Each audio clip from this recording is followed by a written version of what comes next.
Welcome to People Power Social Club, our daily digital event space ensuring no one feels isolated or alone whilst we spend more time at home.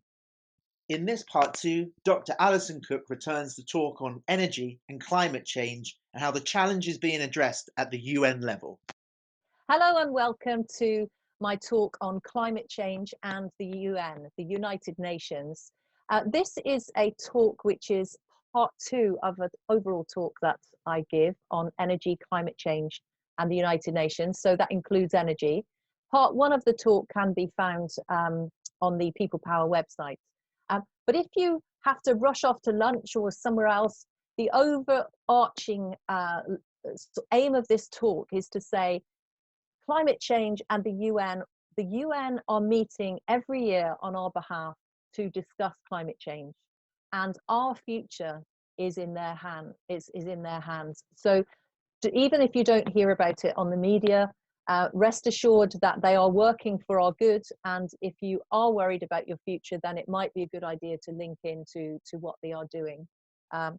So do feel free to catch up with part 1 of this talk. But like Mulkey said, I am very grateful to be doing this talk for People Power, and they have an initiative and an aim that is very dear to my heart in powering sustainable change. So thank you to People Power for hosting this and for recording it, and I believe it is going to be used in schools later on, so it's really good to have this talk laid down. So in part 1, I was talking about what brought me to these talks. I have over 35 years now of engineering experience in different worlds, including in the offshore oil exploration business. And I find in my latter years, I've been spending time talking to different audiences about my experiences. So in the early days, I was involved in oil exploration when I graduated from Cambridge. But more recently, I've found in the last 12 years that I've been working and using my knowledge that I gained in my degree on power generation in the world of climate change. So energy we use, all of us use, correlates with the emissions we all individually and as nations produce, and that then links to climate change. It can be quite demoralizing talking about this subject sometimes because people tend to feel quite alarmed at what's going on with the climate. I do like to point to the positives. So for instance, when I have done talks on cruise ships, for instance, and one of the things I discovered 2 years after this talk in 2016, I actually was asked the question about emissions from shipping, which you can imagine was quite difficult if you're standing in front of 500 or so cruisers and you're asked about emissions from shipping. That's quite a conflict of interest. And one of the things that I had to say was that the emissions from shipping is one of the hardest nuts to crack. It is going to be very difficult to find alternative energy for use by shipping. However, since I did that talk in 2016, the International Maritime Organization has brought out new regulations to encourage those shipping companies to actually improve their emissions. So going back to the questions I had on the previous talk, we are making steps in the right direction, and it's important to be encouraged by that. Other things I wanted to allude to. So other talks I've done, this is for the Cambridge Programme for Sustainability Leadership. They encourage businesses from all over the world to come to Cambridge to discuss sustainability at senior management levels in companies. And again, the companies are responding to our needs. They're making their profits, yes, but they're making their profits based on things we are asking for. And the last job I had at Cambridge involved the company Grosvenor that owns most of Mayfair and Belgravia in London, big property company. And I was working on this EEB project, which stands for Energy Efficiency in the Built Environment. So for you and I, and for many household owners, it comes down to basic questions. So this research project, which spent millions at Cambridge University, this research project was about, do you have the right sort of insulations in your home? You may have heard a lot about solid wall insulation, loft insulation. That's where this sort of is coming from this sort of research. So I just wanted to give you a different background and also to highlight again from part one this whole issue of sustainable energy. If you want to learn more about it, go back to part one and have a look at that. And it's some very important work has been done on sustainable energy. So this is part two. Normally I would be talking to you about energy and then climate change in the United Nations, but I wanted to come back to the whole issue of climate change. Now, when I'm doing these talks, I often find that there are still skeptics in the audience. There are still those who do not believe that climate change is a reality. And so I am going to comment on that because you never know who's in the audience. If you want to understand, for example, the greenhouse effect, then again, go back to part one, or you can go on to the International Panel on Climate Change website. That is probably the most prominent global organization looking at climate change, and they report to the United Nations. So go back to those. So I'm not going to revisit some of those issues and themes on what is greenhouse effect, for instance. But what I will go back to is this, because it links to sustainable energy. So we touched on this yesterday, and because we have various engineers in the audience, I wanted to spend a bit more time on it. So those of us, so this is a graph showing the carbon dioxide concentration, parts per million, that is ppm, over time. So this is going back to the year 1000 and before, up until 2000 and beyond. And you'll see, this is our emissions globally, and all these different dots represent researchers from different parts of the world, from different organizations. That's really important because our training as academics is to disagree with each other, and as scientists, as engineers, that our training is to disagree with each other. So the fact that these folks from all over the world are agreeing is against our nature, if you like.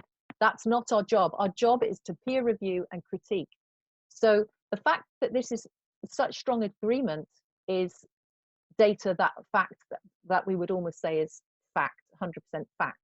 So this is looking at our emissions, and the vertical line there, 1769, I'm sure many of you will realize, is the advent of the Industrial Revolution, the onset of use of coal, and suddenly the world changed. We had trains, we had cars, we had planes, we had industry, and so our emissions shot up. If you want me to talk about how we measure this, how can we go back to the year 1000 and measure ppm of carbon dioxide, then please do ask in the questions. I can spend ages just talking about this one graph, but for the purposes of this morning, I'm going to move on to the next, this lunchtime, I'm going to move on to the next slide. One of the other things I hear about quite a bit when I come back from these United Nations meetings is, oh, well, there's no point us individually making changes to our behavior because, you know, what about China? They're building a coal-fired power station every 2 weeks. So what I do is never going to negate what they do. So this is a graph from Professor Sir David Mackay's book, Sustainable Energy Without the Hot Air, which I talk about in part one of this talk. Again, it's a graph of vertical axis, the emissions per person, and this is emissions per person now, and across the bottom is the population of each country. So what this says is, okay, yes, if you take the whole area of, say, China here, because it's got such a large population, it will still have quite in absolute terms, it will have quite a large amount of emissions which affect climate change. But if you actually look at how the emissions per person, every person is actually emitting, it's quite small. So it seems slightly unfair to criticize them when the United Kingdom, the United States of America, Australia, Qatar, for instance, up here, per person, we are emitting far more carbon dioxide. So it's important to actually remember these sorts of things when you're debating what policies nations should have. And that's the big area where in COP25 last November, that's COP standing for Conference of Parties, which I'll come to later, the countries all met in Madrid in November, and you may have seen the news that there was for the first time really big disagreements on what the agreement, what the solution and commitments would be, because these countries that have such varying qualities of life, if you like, could not agree on the way forward. So I think that's an important, that sets the context for that debate. So let's assume we all agree that climate change is a reality. What are we saying? What is the point of worrying about it? Well, this is again a graph that I picked up from one of those international meetings by an organization in Norway, in Oslo, and again to show that scientists all over the world are agreeing this. If we have increasing concentration of CO2, that's this top, sorry if it's a bit blurry, but that's the translation here. If this is the parts per million of carbon dioxide, and again, this is the time, and we have an increase in parts per million of carbon dioxide, this is actually what we're seeing in terms of increase of temperature. So you've got 0.2, 0.4 degrees Celsius here. And of course, we're seeing that in just our year-to-year weather patterns, we're seeing those changes. And then sea level rise is sort of runs alongside that. So with the increasing temperatures, you're getting more ice melting, you're getting more water, you're getting more sea level rise. But what does that mean? Well, some of us in the UK and other parts of the world have seen very radical changes in their big national floods and coastal erosion and hurricanes in some countries, and mudslides in China and glaciers melting in Switzerland and so on. So we're having big consequences, not for our safety and also for our economy.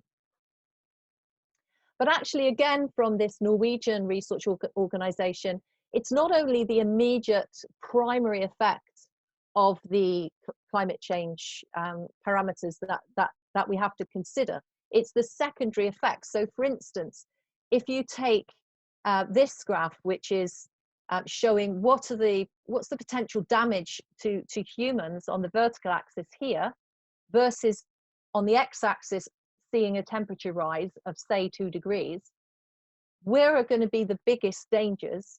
Not necessarily going to be the sea level rise, i.e. the risk of coastal flooding, although of course, you know, when you're talking about 50 million at risk here, because of a 2 degree, or over here, because of a 2 degree rise in coastal at sea level, then you actually are, it's still important. But if you look at the secondary effects of what that means, it's far more dangerous. So the risk of malaria, the risk of water shortages because your water supply is contaminated. And in fact, many of us at these international meetings do talk about, for instance, that the Syrian problem is debated as a result of a climate change problem. Because what was happening in Syria was there was more drought, there was more need, so people were flooding into Damascus. Then the government were overwhelmed in Damascus, there was a lot more unrest, and hence you had the problem starting to emerge. So there is that sort of storyline that goes alongside the whole Syrian problem. And like we've seen over the last 5 years, in tragic circumstances, the mass migration that's starting to happen is a lot of the time down to really dire situations and weather patterns in their own country. So I'll come back to this IPCC, the International Panel on Climate Change. There have been stories in the press where the media has said, okay, there have been leaks of emails where, you know, it doesn't add up, this climate change story, it doesn't add up because it isn't as bad as we make out. But I've got this IPCC, International Panel on Climate Change, they are responsible for producing joint reports every 5, 6, 7 years or so. The last one came out in 2014. The next one was due out in 2022, the 6th assessment report. That feeds directly into the United Nations meetings. It obviously what happens after this year with the coronavirus, we don't know how long it will be delayed, but they report very regularly to the United Nations on what the latest trends are, and that's very statistically based as well.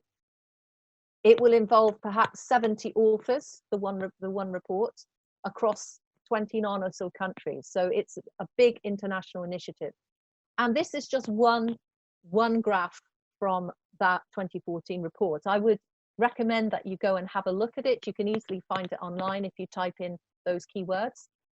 For instance, what this is saying is, if you take temperature rise, the sun, if you take cyclones, if you take sea temperature, if you take sea level rise, and if you take inclement weather, then the small islands, that's the title of the slide at the top, the risk to small islands is low to medium now, but increasing even more so towards the end of this century. So what are the implications of that? Going back to a question I had earlier, or after yesterday, the first talk I gave, what are the long-term implications for policy on that? Well, even as we speak, the Maldives in the Indian Ocean, they already have an evacuation policy because they know that the Maldives will be no more. So there will be no Maldives with the sea level rise that they are anticipating at UN level. So the long-term implications of all of these reports are quite ominous. So coming on to, that's been 10 minutes or so. So coming on to the United Nations, what has been happening? How can we be encouraged by what has been happening, and where do we need to be alarmed? I was invited to the Copenhagen one in 2009. And for reasons that you will understand, I didn't go because I didn't see what would be my role there. It was to do with the project I was working on energy, national energy planning. But I didn't really feel like I wanted to make journeys on planes and so on, unless there was a very real reason and a real benefit to doing that. So I declined the offer to go that year. And if you were around at that time, it's 2009, it's a long time ago, but the Copenhagen meeting of COP15 stands for the 15th meeting of most governments from around the world to come together. If you've heard of the Kyoto Protocol, for instance, that came out of COP3 in 1997. So here we are and that was obviously in Kyoto in Japan. COP15, they were meeting in Copenhagen in 2009, and so on. Every year there is a COP. And at COP15 in 2009, our Secretary of State for Energy and Climate Change in the UK was Ed Miliband at the time. And he was saying even then that the UK government's aim, as it has always been, is to ensure that the politics of climate science catches up with the science. Now, it might sound quite bland now in the looking back at Extinction Rebellion in 2019, but actually at the time that was way ahead of many national governments.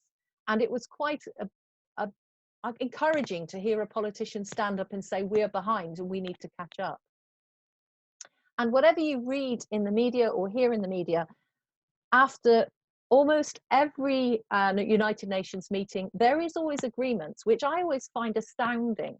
You know, it's unprecedented in the history of mankind in a way, that over 190 nations will come together and agree things like, it is the greatest challenge of our time, that there needs to be deep cuts in global emissions to hold the increase to below 2 degrees, that developed countries need to provide adequate resources for adaptation by developing countries, and so on. And that's the governments of every nation state agreeing to that. So I always find that incredibly encouraging. And Copenhagen got a lot of bad press.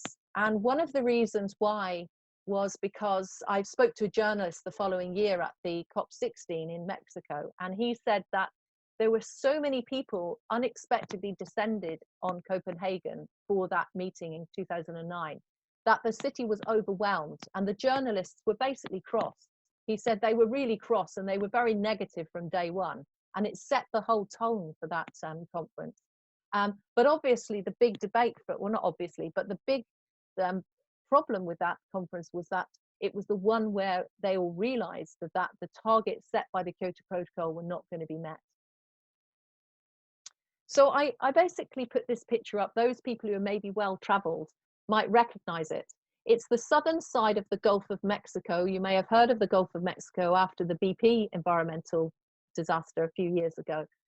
This is on the southern edge of the Gulf of Mexico, and this is Cancun, which is where all the governments met in 2010. to meet to discuss climate change.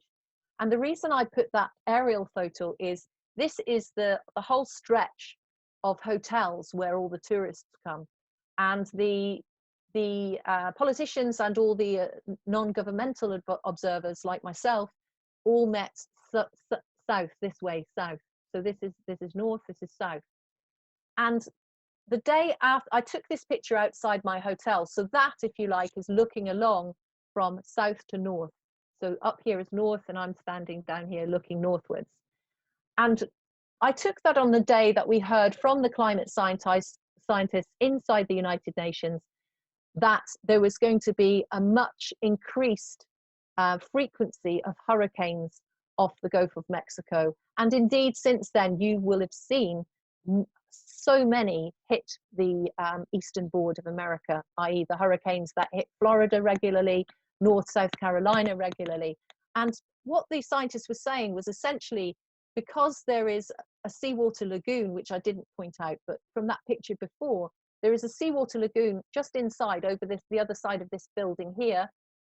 And with sea level rise, all of this will be gone. And so we were standing and living in this area and hearing that it's more likely going to be gone or destroyed in some way. So it was really poignant to live and hear that at the same time. And that's going back to what I commented on with the Maldives. That's the sort of thing we're talking about. So what did we hear in Cancun? So that's the downside, but what did we hear? Christiana Figueres is really the big hostess. She was called the Executive General of the United Nations Climate Change Conference. And she was the one who drove us forward towards Paris. And she was saying, like Ed Miliband was the year before, the UNFCCC, the United Nations Framework Convention on Climate Change, would like to ensure that the process would catch up with the science. This is Christiana Figueres here. This was the following year in Durban in COP17, where she actually had an iconic achievement in that she got all the nations to agree that they would at some point in the future set targets. She's an amazing woman, and I've a lot of time for her. This amazing woman as well, by the way, this is my daughter. She is. In South Africa, in Durban in COP17 in 2011, she was saying there is no plan B because there is no planet B. And that is what we are talking about, really. We have an opportunity here to protect the species, to protect the coasts, the beautiful areas we've just seen. We have an opportunity to the Antarctic. We have an opportunity to protect all of that. We have no plan B because there is no planet B. So it is time to act. And she was saying this way before Extinction Rebellion, of course.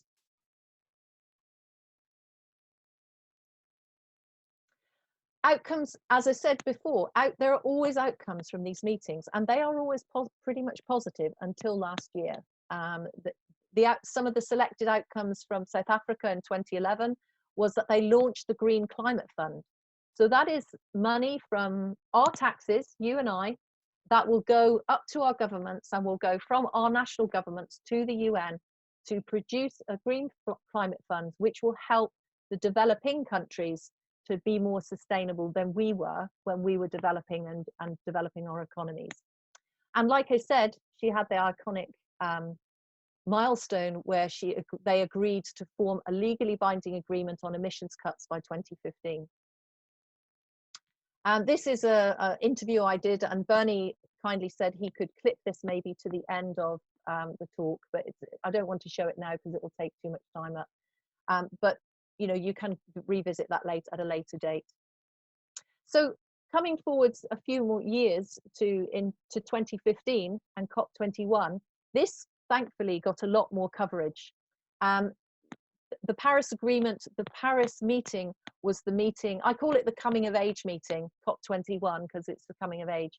And the outcomes, albeit painfully reached, were good outcomes in that they all agreed. Again, you know, all these national governments, including Putin and including America with Obama at the time, were all saying this is an urgent and potentially irreversible threat requiring the widest possible cooperation. We need to establish binding commitments, NDCs.